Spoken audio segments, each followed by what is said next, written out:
खान साहब के हाथ खून से रंगे हुए हैं। एमक्यूएम से अच्छी एक्टिंग कोई कर ही नहीं सकता। चेयरमैन पीएसपी मुस्तफा कमाल ने कहा कि महाजिर तो अब जागे हैं, अपना सब कुछ दे दिया, 70 लाख आबादी कम गिनी गई, एमक्यूएम वाले मुंह में लड्डू रखकर बैठे रहे।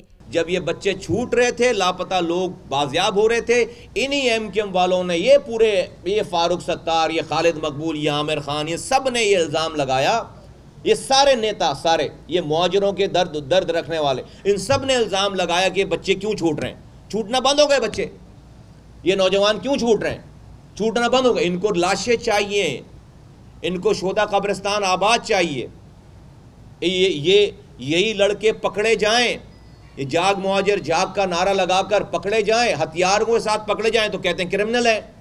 अबे बाबा, तुम ही तो कह रहे हो जाग मुहाजिर जाग, तो उसका मतलब क्या है? वो हथियार उठाएगा?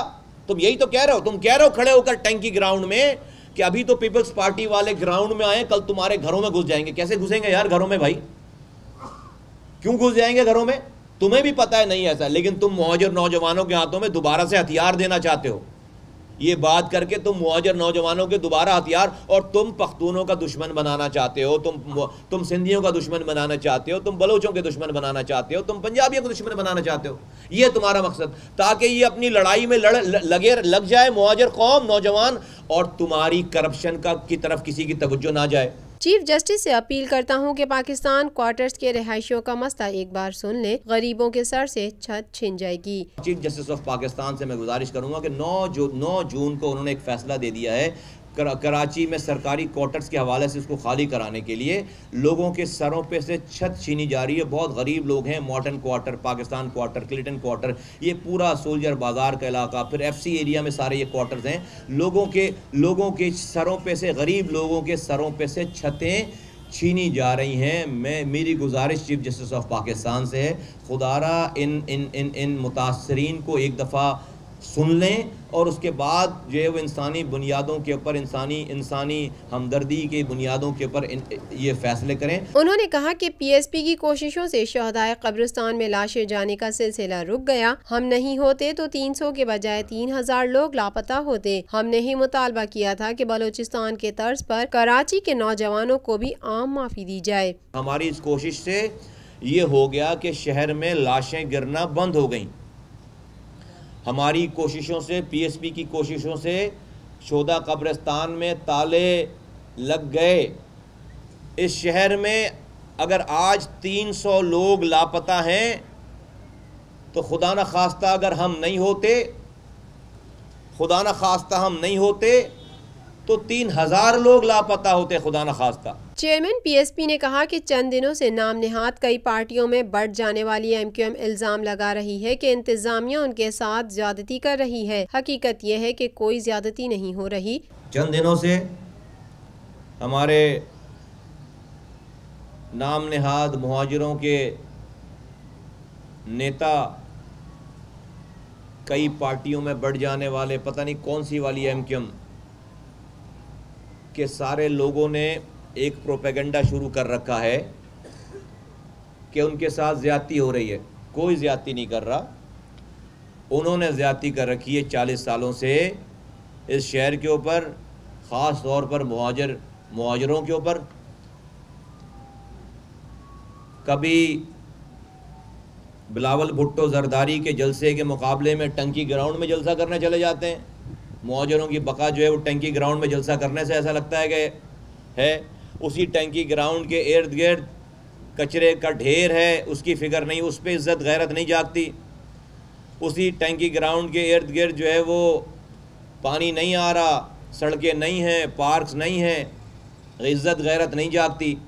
मुहाजिरों की गैरत नहीं, मुहाजिर नेताओं की गैरत नहीं जागती। बिलावल भुट्टो जलसा कर लें टंकी ग्राउंड में तो जो है वो जाग मुहाजिर जाग का नारा लगाते हैं जाके। उन्होंने कहा कि फारूक सत्तार साहब भी इल्जाम लगाते हैं कि हमारा मेयर 6 अरब रुपए का हिसाब नहीं दे रहा। फिर फारूक सत्तार साहब ही कहते हैं कि आमिर खान साहब के हाथ महाजिर शोहदा के खून से रंगे हैं। डॉक्टर फारूक सत्तार साहब ने टीवी पे बैठकर, लाइव टीवी पे इल्ज़ाम लगाया कि मेरा मेयर जो है वो 6.5 अरब रुपए गबन कर गया है, नहीं हिसाब दे रहा। अगली बात क्या बोली उन्होंने? कहा कि मुझसे फारूक सत्तार साहब, कोट अनकोट, फारूक सत्तार साहब ने कहा कि शोधा की फैमिलीज़ मुझसे सवाल करती हैं कि आमिर खान साहब के हाथ खून से रंगे हुए हैं, शोधा के खून से रंगे। मैं नहीं बोल रहा, ये मैं नहीं बोल रहा।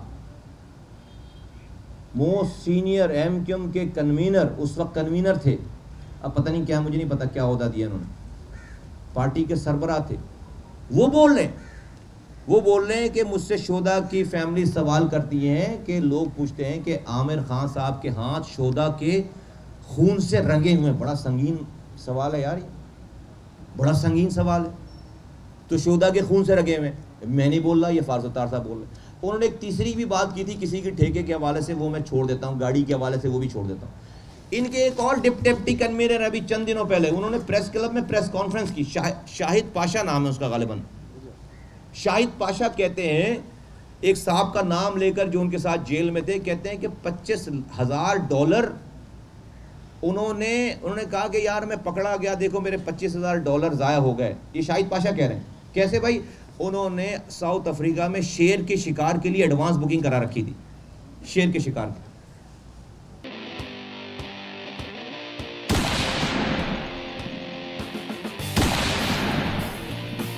गए कभी शेर के शिकार के लिए उन्होंने $25,000 उन्होंने एडवांस बुकिंग करा रखी थी। उन साहब की इतनी ज़मीनें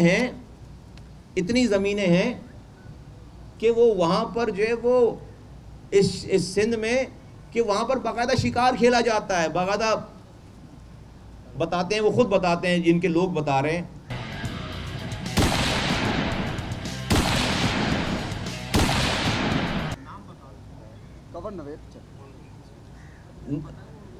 पता है आपको जो शाहिद पाशा साहब की प्रेस कॉन्फ्रेंस निकालें, देखें किसका नाम ले रहे हो।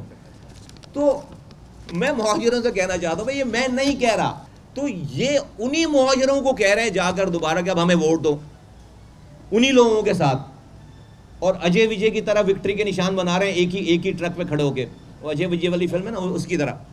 और तुम लोग कौन लोग हो यार, सुबह दोपहर शाम एक दूसरे के, तुम्हारी बातें सिर्फ मेरी इलेक्शन कैंपेन, मेरा बस चले, मैं कुछ ना कहूँ खुद से, सिर्फ इन्हीं की बातों को अपने पास रखो। बल्कि साथियों जो मेरी बात सुन रहे हैं, कुछ ना कहो नया लोगों को, इन्हीं की बातों को चलाते रहो, इनके इंटरव्यूज चलाते रहो, लोगों को खुद ही समझ में आ जाएगा। तो हमें इलेक्शन कैंपेन चलाने की, इनको झूठा बोलने की जरूरत ही नहीं है। इस मौके पर टीवी इंडस्ट्री के मारूफ अदाकार मानी ने कहा कि हमारे शहर में कुछ अफरा तफरी सी फैली हुई है, वो सिर्फ एक पॉलिटिकल पार्टी की वजह से थी।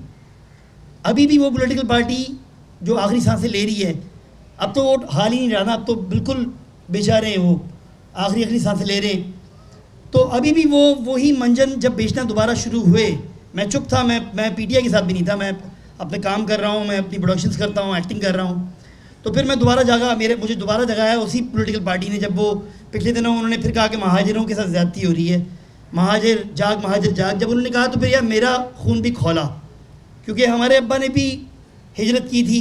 वो जब यहाँ पे आए थे तो वो हिजरत करके ही आए थे, और ये शायद वो बीज उन्होंने बोया था, क्योंकि मैं तो कभी भी एमक्यूएम के साथ नहीं था किसी भी टाइम पे, कॉलेज से लेकर अब तक।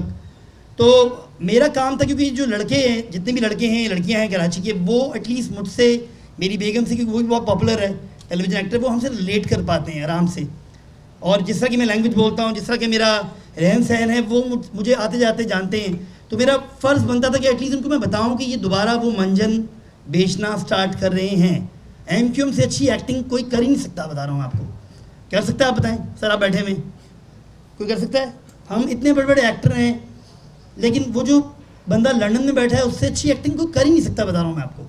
आजकल तो बाकायदा वो गाने भी गा रहे हैं। मुझे लगता है कि सलूशन जो है और एडमिनिस्ट्रेटिव जो क्वालिटीज़ हैं वो इस इंसान के पास है। सबको पता है ये बात, इनकी फिंगर टिप्स पे पूरा कराची है, पूरा हैदराबाद है। तो व्हाई नॉट एक ऐसे इंसान को चांस दिया जाए जिसने ऑलरेडी डिलीवर किया था। यूसी चेयरमैन वहीद ने कहा कि पिछले 2.5 साल से मैं तकरीबन हर फोरम पर गया, मेयर कराची से मुलाकातें की, डिस्ट्रिक्ट चेयरमैन से मैंने फरियाद की कि खुदारा जिस इलाके से आप वोट लेकर आए हो, जिस इलाके से आप मुंतखब होकर आए हैं, खुदारा कम से कम वहाँ के अवाम का ख्याल करें, वहाँ के बल्दियाती मसाइल का ख्याल करें। लेकिन हमारी सुनवाई कहीं भी नहीं हुई। लिहाजा मैंने अपना फ़ैसला किया, मेरे यूसी पैनल ने अपना फ़ैसला किया, और मैंने अपने इलाके की आवाम से जिन्होंने हमें वोट दिए थे बल्दियाती मसाइल के हवाले से, उनसे रब्ता किया, उनसे मशावरत की, अपने काउंसलर से मशावरत की। तो इस तमाम मशावरत के बाद फिर हमने ये फ़ैसला किया कि हम पाक सरजमीन पार्टी के प्लेटफॉर्म से काम करेंगे और PSP को मजबूत करेंगे।